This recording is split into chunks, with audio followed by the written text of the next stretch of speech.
Welcome to RV to Freedom Live with Carenza and Brandon. Howdy. We help future nomads transition smoothly to full-time RV life. And we want to welcome all Freedom RVers that are here tonight and all the new ones joining us. Yeah, it looks like we've got a lot of people here tonight coming in. Yeah, I can see them on the side there. And so we're here. We do RV to Freedom. We run the RV to Freedom group. A lot of you guys are watching this in. We have the RV to Freedom Facebook page where this is being broadcast from, and rvtofreedom.com. And we have a course called Roadmap to Full-Time RVing that we help everybody learn how to live on the road, just like we are, and just like thousands and thousands of other people are doing. Yeah, and to that point, we actually just debuted last live, a new free email course about the cost of full-timing, so you can kind of get a handle on that and get started on the right foot. So if you guys do want to sign up for that, anybody who signed up and is listening to us tonight, welcome. But it is go.rvtofreedom.com/costs, and Yes. you can sign up for free. And I'm going to put a comment in the comments right now, so you'll see a comment from us with a link to the course. And hey, Shannon, how's it going? And Jim and Paul. And yeah, lots of people were already commenting on this before it started. Yes. I think Jason Midgley had a good philosophy on this if you want to read back the and see paper it. towels. Yes. Yeah. So we are talking tonight about exit strategies. And basically, we just want to know, and we want you to think about, have you thought about what you're going to do when you stop RVing? I know when people ask us questions like, well, what are you going to do after you RV? We're like, I don't know. We're just going to do this until we're tired of doing it. But there can be situations that might force us to stop. Right. Or we don't have a plan in place for as long as we're going to RV. We'll do check-ins and make sure that we're both good with keep doing it, but we don't have a plan in saying we're only going to do this for 3 years and then, hey, this is the next step. Yeah, but yeah, there are some plans that you should have ahead of time and think about when those situations come up, when you want to stop RVing.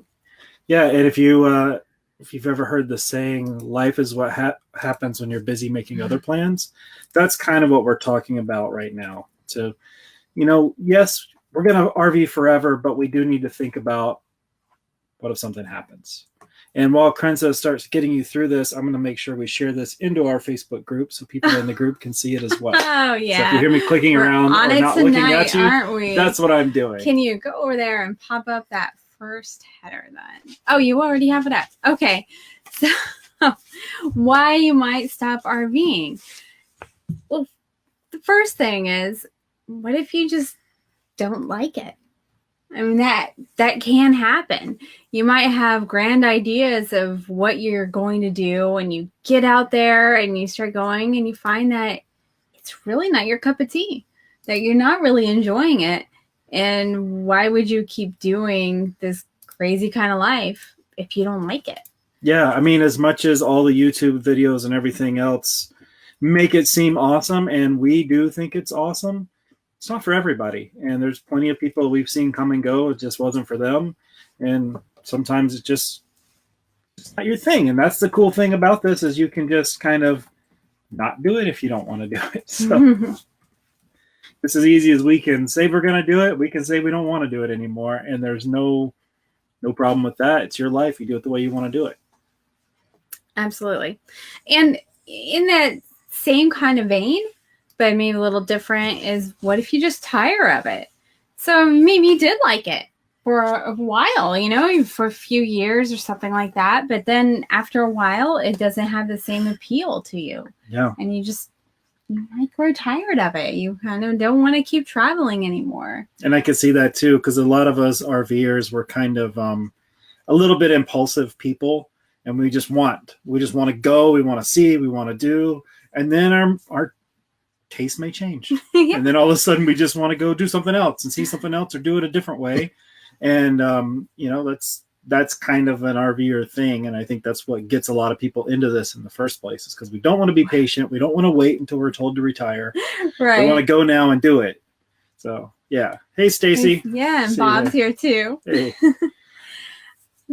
So another one is your age prohibits it. Maybe you just get to an age where the physical stresses of setting up and tearing down the RV and moving it from place to place just doesn't work out for you anymore. Right. Or driving it, maybe you don't feel comfortable driving it anymore.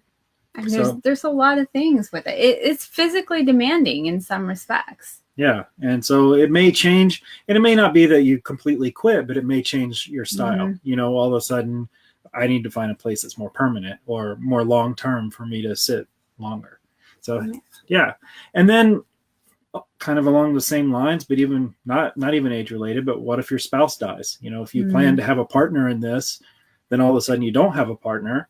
That's a hard thing for a lot of people. And some people continue on doing the RV thing. A lot of people, I think it's hard for everyone who loses a spouse. I don't know. I do like you. Well, I'll be fine. I'll just keep going. Okay. Yeah.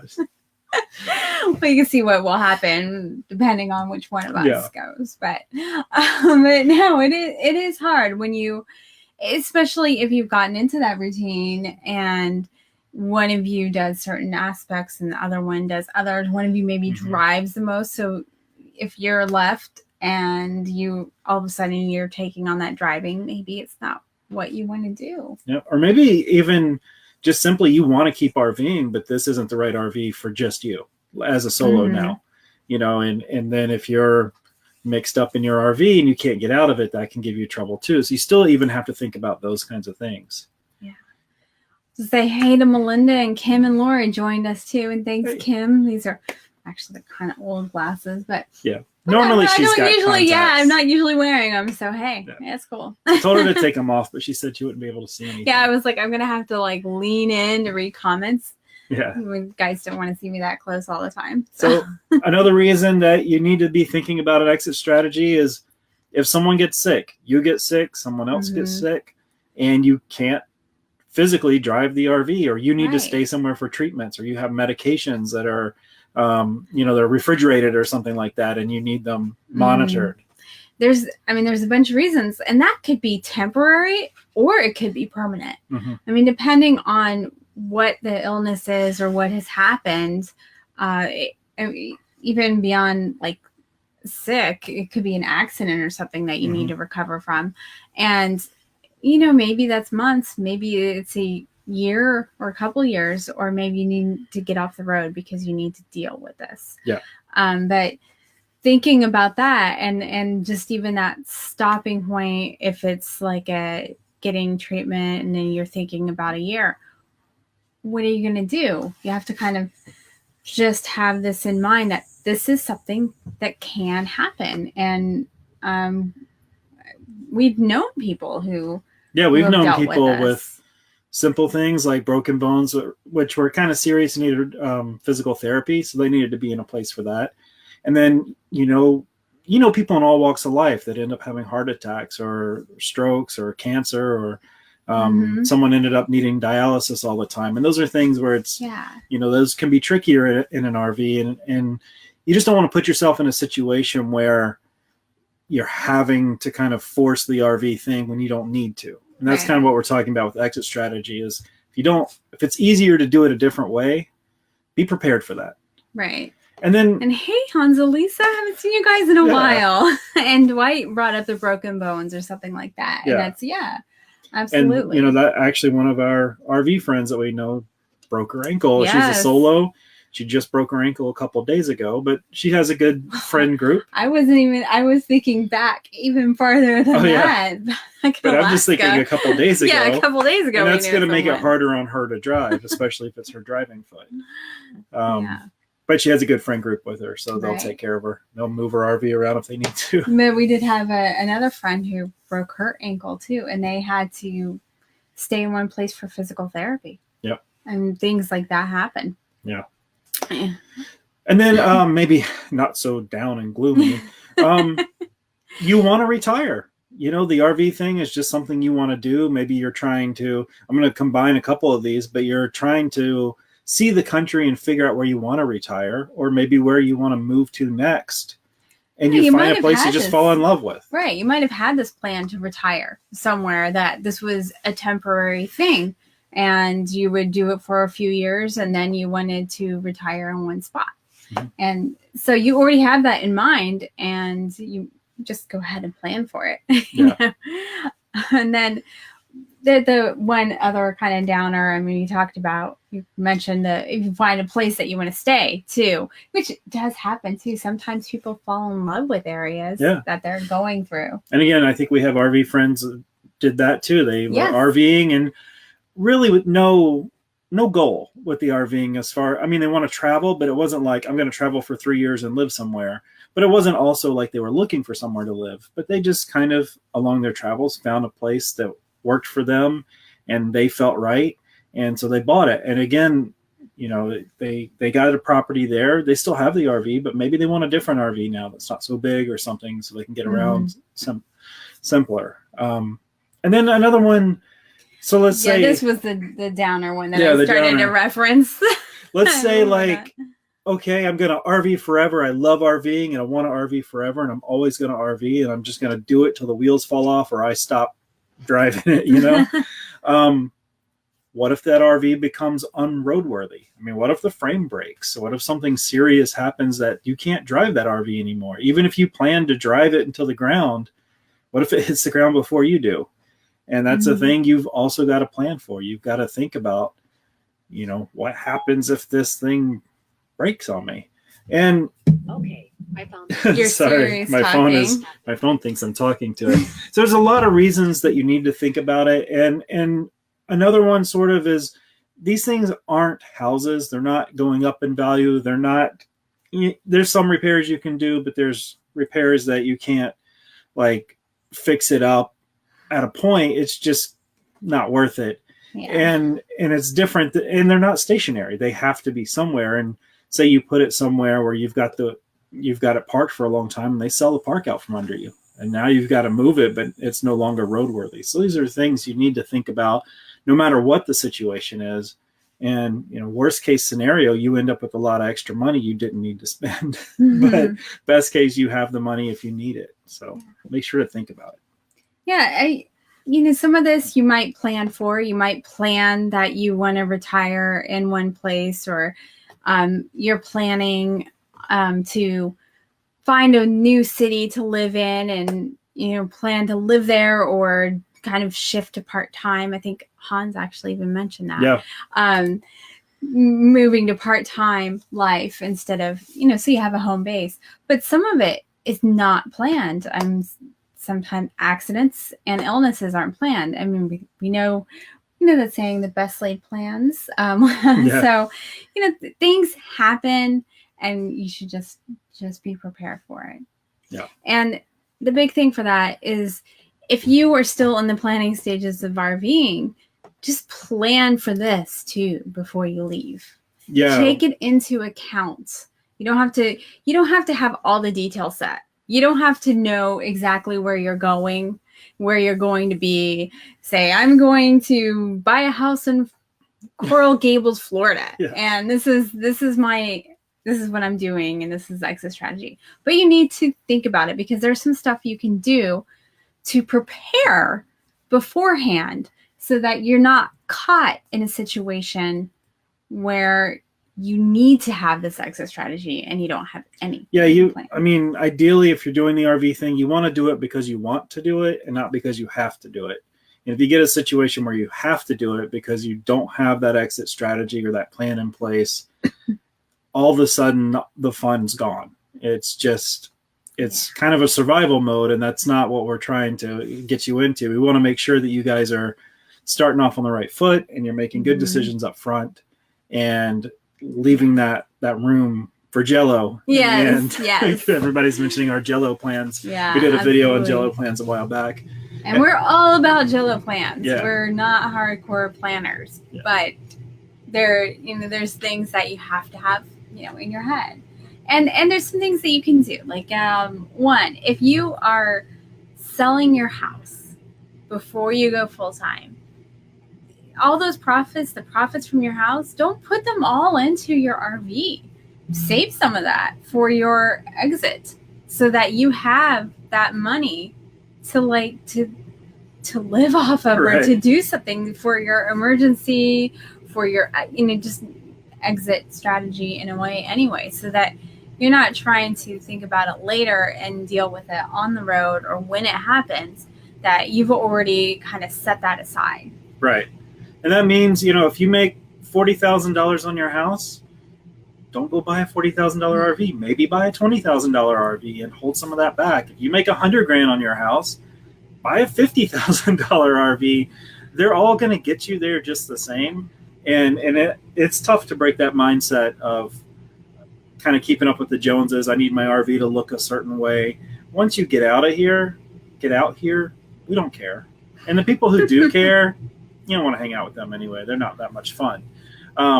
But yeah, we don't care. All of our friends have inexpensive RVs, and they all get around just fine, and they keep going, and they go all the same places that everybody else does. So absolutely. And something to think about that too is to know, your houses typically, property like that goes up in value. Right. RVs don't. Yeah. So if you're taking this, you bought this house at one price, you're selling it now, you've made a profit on it because it's gone up in value. Then you take all of that profit and you throw it at an RV, which is going down in value. You've just killed all that equity you earned. So take that equity and put it in the bank, and take the rest of it and think about an RV for it. And then you're going to lose that money on your RV. Just whatever money you put in the RV, it's gone. Just pretend it's gone. Maybe you'll make some back when you sell it, but just pretend it's gone, and then think about the future. For the most part, when you sell your RV, you're not making money on it. Yeah. No, you'll be losing money. You'll be losing money. You may get back out some if you've paid it off, but just consider it gone, and then when you get it back, you're happier. And in that same vein, don't get upside down on your RV. And upside down means where you end up financing an RV and it depreciates faster than you pay it off. And then one day when you need to get out of it, you find out that you have to pay the bank $10,000 to get out of the loan. And you were thinking, well, I'll sell this and be free of it. No, you'll sell this plus have to write them a check to be free of it. And that's a terrible feeling.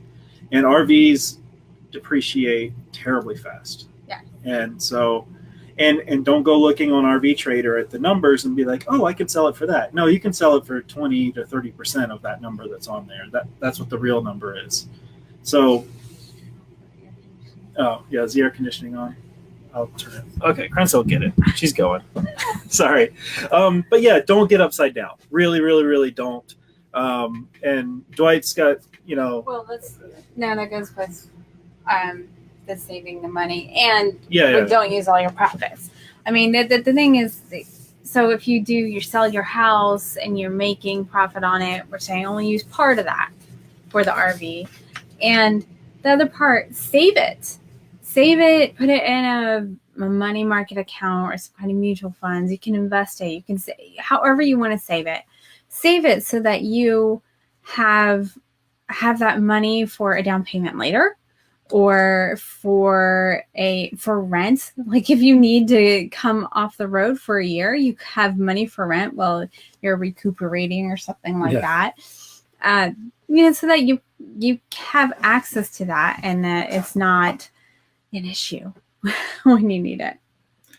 And then in order to kind of figure out how much money you need, it's very personal for every person, but start to think about what are your options if you need to come off the road. If you had to quit RVing tomorrow, what would you do? Yeah. What works for you? What would you want to do? And just like think about all these different things that you could do and what appeals to you. Yeah. Like, do you want to go back to your home city or hometown and live near family? Or even if your family's somewhere else, maybe that's not your home, but all your kids live in Orlando. I'm just choosing a random place, but you want to go live near family. Or you do want to live where you had your house. Right. And so what's the cost of living there? What's it going to cost you to get into something that you want to live in there? and start thinking about, okay, well, I need this much for a down payment to live there, or I need this much for rent or whatever. Think about that. Or even if you want to buy an RV spot and put your RV on it, what's an RV spot there going to cost you? Yeah. I mean, the good thing with the places that you really want to go back home or somewhere where your family is, if it's your home, then you should have an idea of what the cost of living is there, since that's where you lived. And then of course your family, if you're just choosing somewhere near them, they'll have that idea too. So that way you can kind of get a sense of what you'll need to have to be there. Yep. And then like that retiring, if you always plan to RV for a while and retire, maybe you want to retire in one of those sunny states like Florida, Arizona, maybe somewhere else warm, but those are, the pretty popular states for that. It's where we bought our RV from a retiree. That is true. RV'd for a while, and then he was getting to the age he couldn't RV anymore. Yeah. So think about if that's your ideal situation, going somewhere like that. Or maybe you want to do the whole expat thing and retire in Costa Rica or somewhere like Thailand or somewhere. But those things all have cost to them. And just as I know we're adding a whole another layer, like you've got to figure out what RV life costs, but you also got to figure out what your next life costs too, so that you don't get stuck in RV life if you don't want to be stuck in RV life. Mm-hmm. And then if you want to stay in your RV, if your RV is still worthy, of living in it, and you want to stay in it, but what's it going to cost you to lease a spot or do a co-op in an escapee co-op park, or even to buy land to put your RV on? Yeah, I mean, think about these are different options that you can do if that's your idea. After you finish traveling in your RV, that maybe you want to keep it as your home and live in it. And there's a lot of parks that will lease a permanent spot to you. Mm-hmm. And you can stay there and live as a permanent resident. And then that you're keeping that whole park feeling. Yeah. Maybe you can find somewhere in a town that you came through when you were traveling and liked.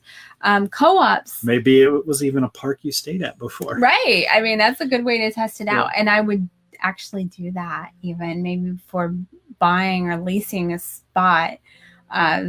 Especially buying a spot or something, that you stay there and really get a feel for the park and make sure that you like the kind of the attitude, the atmosphere that it has, because every park's going to be a little different, and if there's a lot of coming and going, it's going to be different than if there's a lot of permanent residents, and you want to make sure that you gel well with them because they are your neighbors. Yes. All of a sudden you've got neighbors again that are permanent. Right.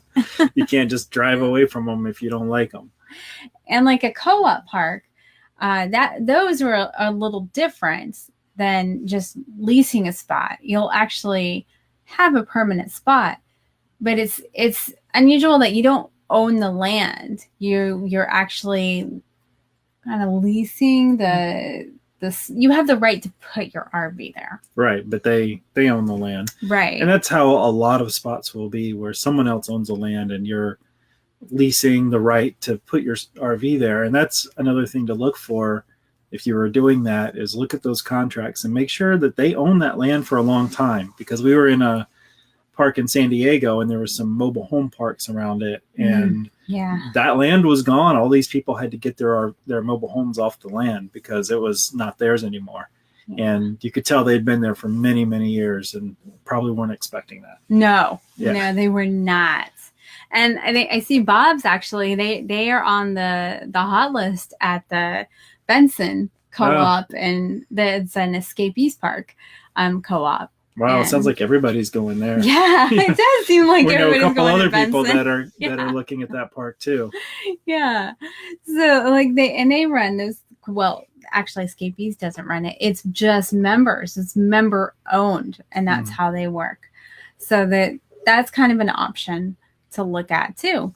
And then you can buy land to put your RV on, like your own land. Yeah. So you can you set up a place, a pad for your RV. Maybe you can get it plumbed in with sewer and water and electricity, hook that all up. But then you do have to make sure that it's allowed. Yeah. Because not everywhere allows what. No, I'm just make sure it's allowed. You're not just squatting in some forest somewhere. Well, no, but I know, even but not everyone even is zoned for having exactly. RVs on They're their not property. all zoned for that. But yeah, even if you buy the land, it doesn't mean that you can set it up and do that. You have to make sure that it's zoned for it, because otherwise you could be putting all that in and they get to kick you off. Yeah. Or you were supposed to build a house. So you have to kind of watch that stuff too, and just not assume that wherever you want to be, it's going to be allowed. Yeah. But those are all options if the RV is what you really want to stay in. And I think the buying land option, that's like, I think that's something I could see us doing at some point, because we talk about it every once in a while. It's like, well, what if we just get a spot in the desert and we hang out there in the winter, or get a spot in Colorado and hang out there in the summer? So I think that's kind of on our radar as far as an idea of the future, but we still have a budget in place for an exit strategy that we don't plan for. Because even if we do put that plan out there, that may not be what happens. It may mean that we need a surgery, or a family member needs help and we need to go. So it's always something we have to keep in mind, being mobile out here. Yeah. And of course, if you've been in your RV, you're going to know what it's like in cooler weather. So you have to think about that too. Just thinking about that when you are in an RV, you're going to be living in it. You have to think about where you want to put it. Think about that weather too. Yeah. And then you could do like, if you're interested in it, like a park model or a manufactured home in a retirement community, or just one of those manufactured home communities. There's a lot in Florida that aren't retirement. They're just open to all ages. But that's another thing to, you got to go purchase the thing. You got to be ready to buy, and you got to get out of your RV. And you got to know that those things don't always go up in value like houses. So they're not. Especially like park models. They're going to be at a lot of campgrounds. And, they're nice. You get taller ceilings in them. But they still are considered RVs. Yeah. So like it's not something it's not like a house, a brick house that usually will go up in value. But if you want to stay in that park feeling, that RV park feeling, and it's an option. And like retirement communities have a lot of that stuff too. If it's something where you want like all the, are you just trying to read? Yeah, you're I'm like sorry. leaning I have weird. to lean I'm over like, to what's read. going on? I'm reading Hans's comments about San Diego. The retirement communities, when you're in those like parks in Florida, they have a lot of manufactured home retirement communities, and Arizona too. But they have a lot of activities and stuff like that there. Yeah. So you get some of that kind of RV park feel, like that tighter knit community where everyone, like the cool thing about RVs is everybody gets each other. We all have to dump our tanks. So that's a great equalizer. And you have a similar kind of thing in the retirement communities with the park models and the manufactured homes, where everybody's living a similar kind of life that's a little bit outside of what other people are living, so they all kind of get each other better. So it is a nice way to go. Prince's grandmother had one, and it was my nice grandparents, to visit. they snowbird down there. They did, and they enjoyed the activities down there and all of that. And I think it felt kind of like an RV park for us. Similar kind of vibe, which you would get too, of course, at like a co-op and stuff too, and keeping your RV. But you don't have to go with those things. You could do more of a traditional condo or house. And then you're just thinking, okay, I need a down payment for the type of house in the place that I want to live, and keep that ready, keep that accessible, so that if the RV just craps out on you one day, or you just stop working so well one day, that you can take care of that and get into it and not have that added stress of dealing with the RV and whatever situation is putting you off the road and having to find somewhere else and coming up with the money. It's just a whole lot of things to kind of stack on you all at once. Right.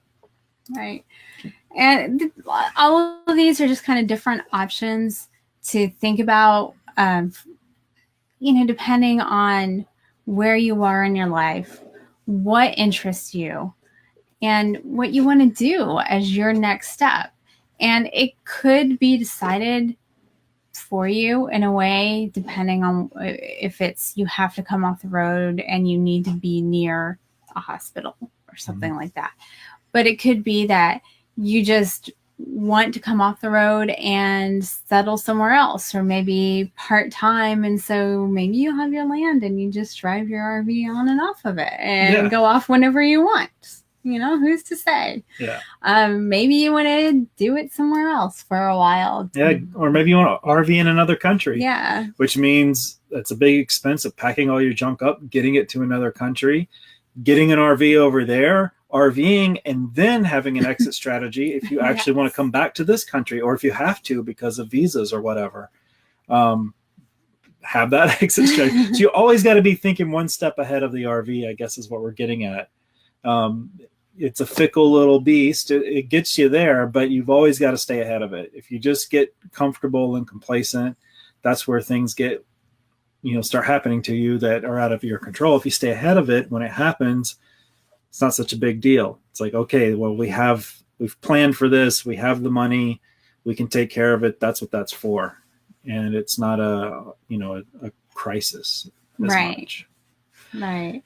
I saw Lori said she and her husband, they've been talking about an exit strategy, and they're thinking about buying land, maybe put their camper on it or get a double wide trailer. Live in Arizona, but not sure if they will stay because of the heat. Yeah, that's another thing. I mean, not many things are great against heat, but RVs are not that well constructed to be nothing, they can't compete with like a brick house. We've talked about like buying somewhere in the desert, doing something like you're saying, and then having an RV, and then in the hot months in the desert go explore. Or we do the exact opposite of that and buy something in Colorado because we really like it there, and at elevation it's really nice in the summer, so hang out there in the summer while everybody's camping and the parks are full.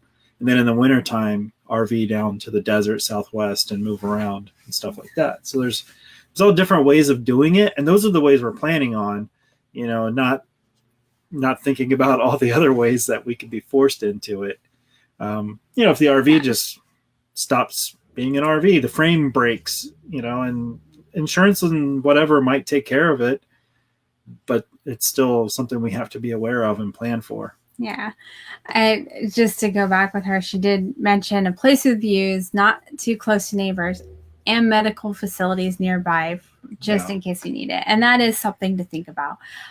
We know we've met people on the road that they specifically make sure to RV even where they are near medical facilities, because they've gotten, one of them said they just gotten to an age where they felt like they needed to be around that. They had a medical emergency before, and they went into to just be near somewhere where they felt like they could get to a good hospital in a way. So that's something to think about. Just sometimes while you're RVing, but just when you get off the road too, or, choose your next step, if that's something you need to take into consideration.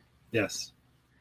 And so I think bottom line, what we were trying to do here in this video is just make sure that you start on the right foot, that you don't get this big chunk of money and you just throw it all into your RV and then think the RV is never going to break, life's going to be great, and when I'm done, I can sell the RV and get my money right back out. Yeah. It very, very rarely goes that way. So definitely hold some back and just be prepared for the day that you hang up the keys or whatever, and you decide that I don't like RVing. I've RV'd enough. I've done it enough. I want to do something different. Whatever the reason is, there's no wrong way to RV. No. Unless you're breaking a bunch of laws and dumping on the street. Right.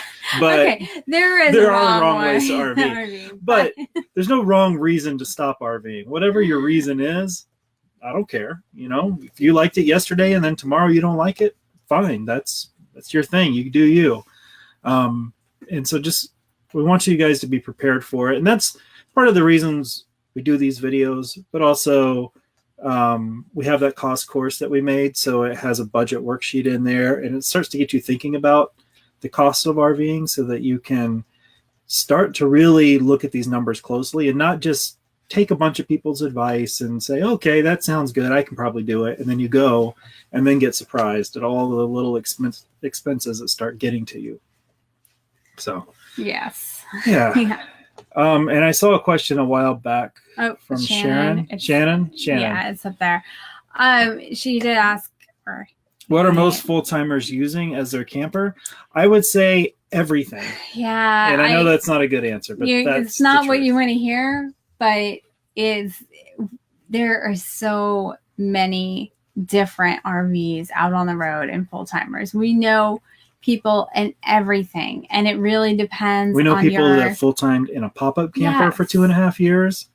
We know some of the full-timed from a motorcycle. We know people in 45-foot tag axles, motorhomes, and fifth wheels, travel trailers, ultralights, vans, VW buses. It's really what fits you, where you want to go, what you want to do, how you want to live, what your budget is. How many people are traveling with you, what your layout is like, because it's all going to work depending on what you need. Yeah. That's why we made the roadmap to full-time RVing course, because there is no one size fits all. If there was, it'd only be one RV, but there's hundreds of different options, and there's a lot of thought you need to think about. Because I can tell you what we have, but you might go buy it and you might, blow all your money on it that you don't want. So we just want you to make the right choices for you. Yes. Yeah. Because I can't even say now, like we said, we know somebody who did it in a pop-up. Okay, we know one couple who for sure did it in a pop-up for that time. We've also met people who've part-time for a long time in a pop-up, but that's not common. Right. But Class A's are very common. Fifth wheels are very common. All Class travel C's trailers are very common. Vans are very common, like Class B's and conversion vans. Right. So none of them kind of stand out from the pack as being like the one that most full-timers do. Yeah. And Mindy, welcome. You're new here. Mm-hmm. Howdy. We've been full-time on January 8th, it will be 5 years that we have been full-time. This is our second RV. It's a Newmar Baystar. It's a 30-foot gas. Our second full-time RV. We did have we had a pop-up before that. Mm-hmm. This is a 30-foot gas Class A. And our previous RV was a 40-foot diesel Class A. And we even started looking at a fifth wheel before we looked at the Class A's, but we didn't have a truck. And by the time we did the truck and trailer math and we wanted a smaller car, we ended up in a Class A. So that's just our path. And we found the big one when we started wasn't right for what we wanted and what we wanted to do. So we moved down to the smaller one. And I could see us moving smaller again in the future. And then maybe one day we'll move bigger again or we'll go somewhere else. Not necessarily we don't miss a house. No. I think he misses a garage. I miss a workshop. And that's kind of why I think like in the winter months, we spend a lot of the winter time basically hiding from the cold, which is what most RVers do. And if you're just kind of hiding from the cold and you're just kind of hanging out, I'm thinking like, well, why don't we just get a little land and I can have like a little shed and I can have some tools and I can do some bigger kind of fun artsy projects. I don't miss mowing grass. I don't miss heating and cooling a house. I don't miss termites or, dealing with house stuff. I have a whole different list of stuff I have to deal with for the RV. But it's a good trade-off because I get to see different places all the time. Right. Yeah. So, but that being said, you may want to have a house. You may want to rent your house out. You might need to plan for that expense of keeping your house, or what if you have to do a major repair to a house you kept as a rental, or putting things in storage and stuff like that. So there's a lot of considerations to think about as you get started, because the way we did it, like we don't have a lot of sentimental attachments to stuff, so it's easy for us just to kind of just leave it all and go. But for other people, it's not like that, and it doesn't make them wrong or us wrong or anything. It's just different. Mindy is asking if we travel around the U.S. or we stay in one place, and we travel Yes. a lot. We travel too much. we do travel a lot. We sometimes we don't have a set style, but if sometimes it's a week, sometimes we stay a month, but we do travel across the U.S. all over. We've been kind of across the U.S. this year, haven't we? Yeah. Well, we were out west, and we will end up in Savannah. Yeah. We're right now in St. Ignace, Michigan. Tomorrow we leave. We're going up into Canada. We're going to spend some time in Ottawa and that whole area, and then move into Montreal, pick up her mom in October, and then take her through Vermont and then back through to Pittsburgh all of October. And so, yes, we travel around. This year we got a little bit caught up with the excitement of a bunch of new people we met. Wow, your phone just thinks you're talking to it. And we were moving pretty fast and got kind of caught up with their speed, and we were moving like every week. And that's too much for us. 2 weeks is kind of our sweet spot. We like to stay at least 2 weeks, which is nice. Mm-hmm. But more than a month, we get really antsy and we want to move. Yeah. And that favorite places question is always a loaded question. It's very hard to say because at different times we like different areas. We really enjoyed Burlington, Vermont in the summer and the fall. Yeah. Not so much in winter. That's one of the reasons we RVs, to get away from snow. But we like that. We loved Colorado. Yeah, we did Colorado all of one summer. We bounced all over Colorado. Yeah. Central California the coast is gorgeous. I think what I'm figuring out that we like is we like the contrast. So we were in the Midwest, and it was a very different contrast from the desert. Everything was lush and there was fields and farms, and that was nice. Then we come up here to Michigan, and we're right on the water, and it's kind of like being at the ocean. It's very clear water, and it's blue and has kind of a Caribbean vibe and a lake life thing. So that's cool. And then we want to go to the woods, and then we want to go to the mountains, and then we want to go to the ocean, and then the desert. And then we just keep cycling around through all the different things. I think if we stayed in one place too long, we'd be sick of it, I'm sure. Oh, yeah. But that's why we RV. Yeah. We do want to throw in here, though, if you want to learn more about all the costs that are associated with full timing, we do have that free course that you can sign up for. It is go.rvtofreedom.com/costs. And Brandon's dropping the link into the chat.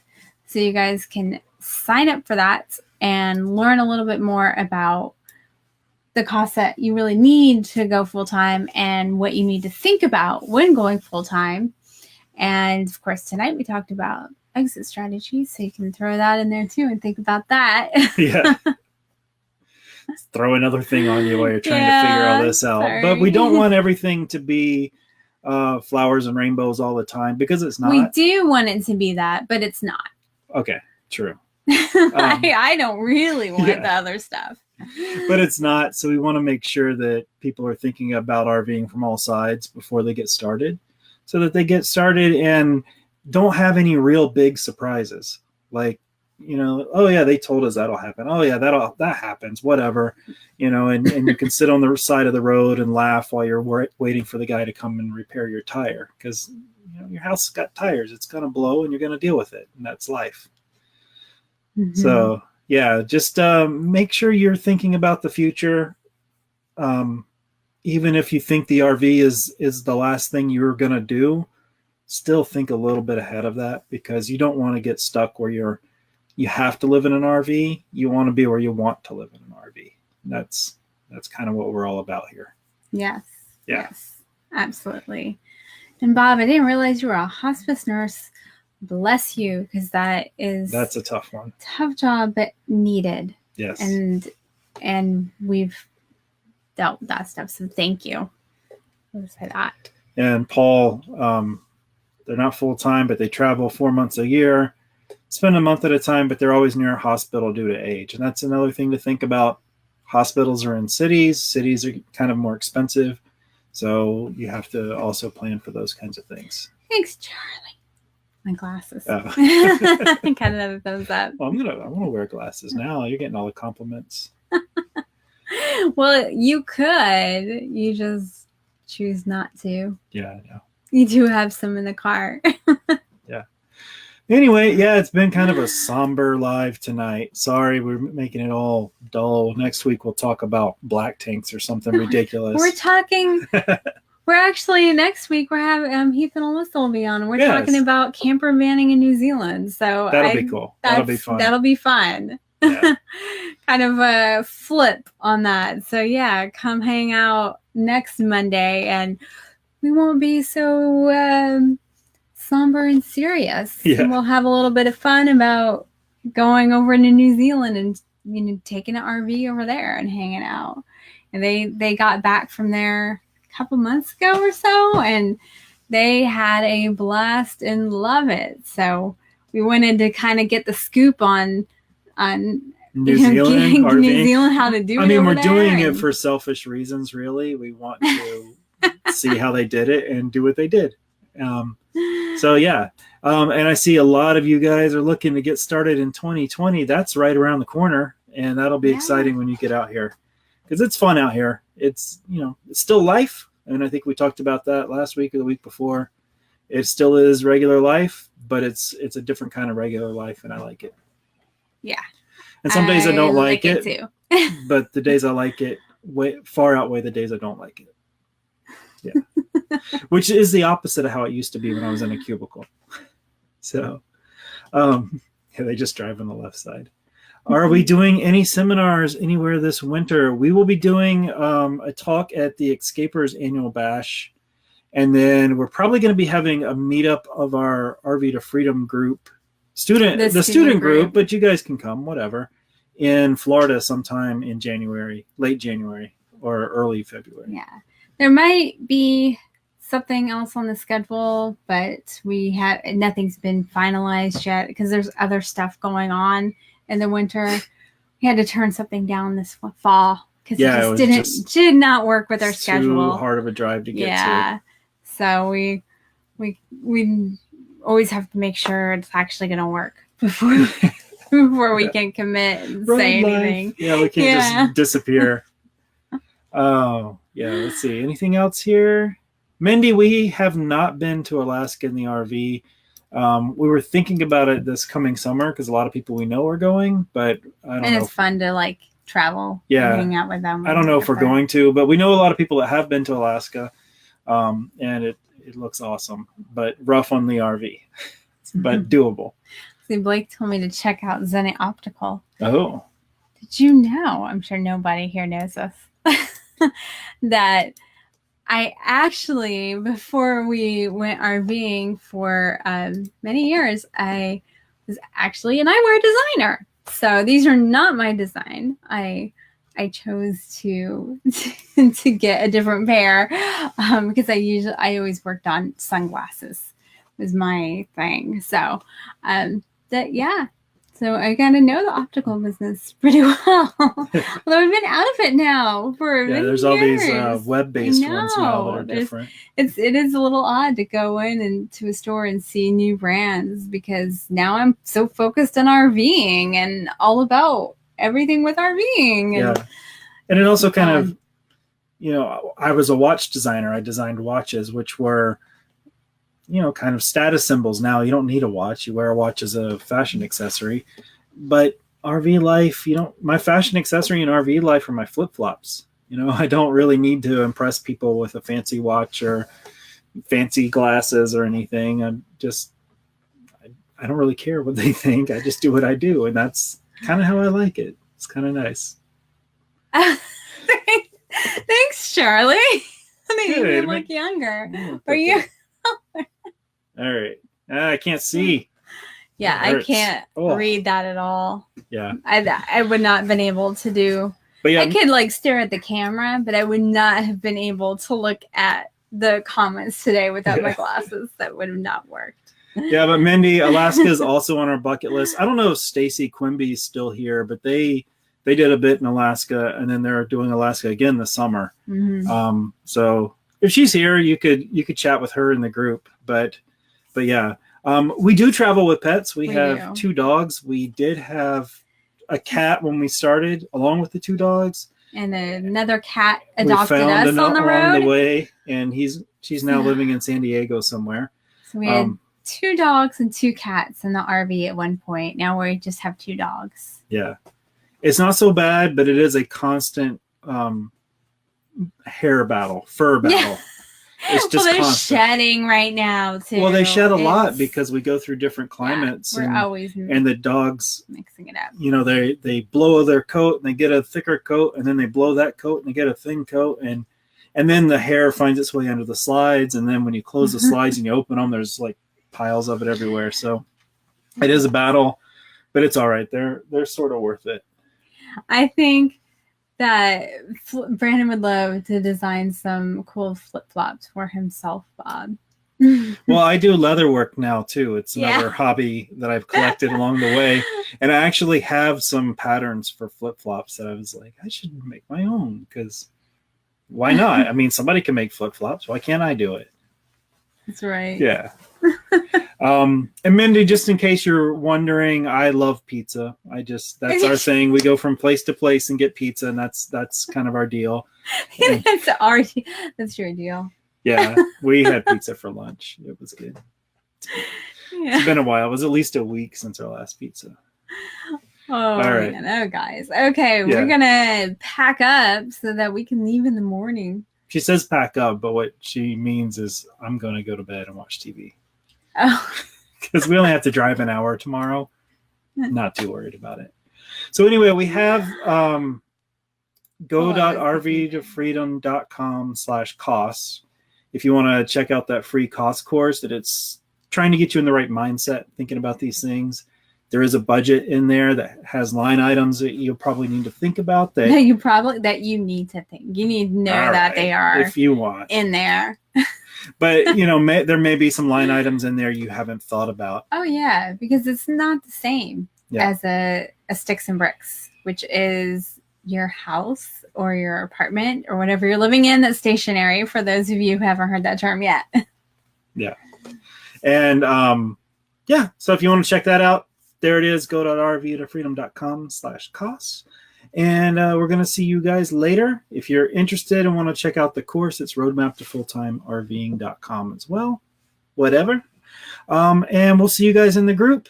And then we'll see you live next week with Heath and Alyssa to talk about RVing in New Zealand. Yeah. So that'll be fun. All right, guys. Later. See you later. We hope you enjoyed this replay of our Facebook Live show. Join our Facebook community to participate in the live shows and learn how to live in an RV. Go to rvtofreedomgroup.com to join the RV to Freedom Facebook group. And to be notified about our next live videos and more, sign up with the link provided below in the video description. We want to help you find your RV to freedom.